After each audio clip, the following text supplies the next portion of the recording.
পেহেলগামে হামলার ঘটনার জেরে পাকিস্তানের সঙ্গে ভয়াবহ যুদ্ধের পর ভারত নিয়ন্ত্রিত জম্মু কাশ্মীরে ফিরেছে শান্তি শৃঙ্খলা।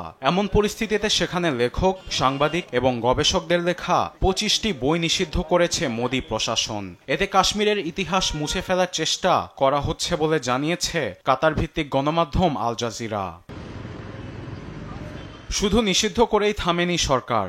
শ্রীনগরের ডাল লেকে বইমেলা অনুষ্ঠিত হওয়ার আগেই বিভিন্ন বইয়ের দোকানে অভিযান চালিয়ে সেসব বই জব্দ করেছে আইনশৃঙ্খলা রক্ষাকারী বাহিনী। তরুণ প্রজন্মকে বিভ্রান্তের পাশাপাশি বইগুলো তাদের সহিংসতা ও সন্ত্রাসবাদে উদ্বুদ্ধ করছে বলে ব্যাখ্যা দিয়েছে মোদি প্রশাসন।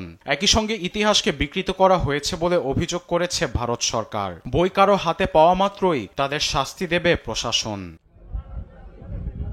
নিষিদ্ধ বইগুলোর মধ্যে রয়েছে বিশিষ্ট সংবিধান বিশেষজ্ঞ এজি নুরানির লেখা দ্য কাশ্মীর ডিসপিউট, অরুন্ধতী রায়ের আজাদি, রাষ্ট্রবিজ্ঞানী সুমন্ত্র বসুর কন্টেস্টেড ল্যান্ড ও কাশ্মীর অ্যাট দ্য ক্রসরোডস। আবার জামায়াতে ইসলামী সংগঠনের প্রতিষ্ঠাতা মাওলানা আবুল মালা মওদুদির লেখা আল জিহাদ ফিল ইসলাম ও মুসলিম ব্রাদারহুডের প্রতিষ্ঠাতা হাসান আল বান্নার মুজাহিদ কি আজান বই দুটিও নিষিদ্ধের তালিকায় রয়েছে।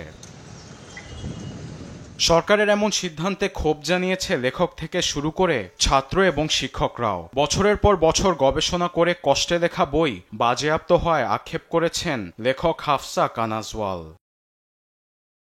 2019 সালের পর থেকে ভারত সরকারের সেন্সরশিপ এবং নজরদারির মাত্রা জম্মু কাশ্মীরে চলছে অতিমাত্রায়। রাষ্ট্রীয় অর্থায়নের মাধ্যমে সামনের বইমেলায় ভারতীয় সেনাবাহিনী তাদের পছন্দের বই মানুষের কাছে প্রচার করছে। প্রশাসনের সাহিত্যের উপর চড়াও হওয়ায় সিদ্ধান্তকে আসল ইতিহাস লুকিয়ে রাখার প্রচেষ্টা বলে মনে করছেন অনেকেই। আরবেদ আফসার, নিউজ ডেস্ক, দেশ টিভি।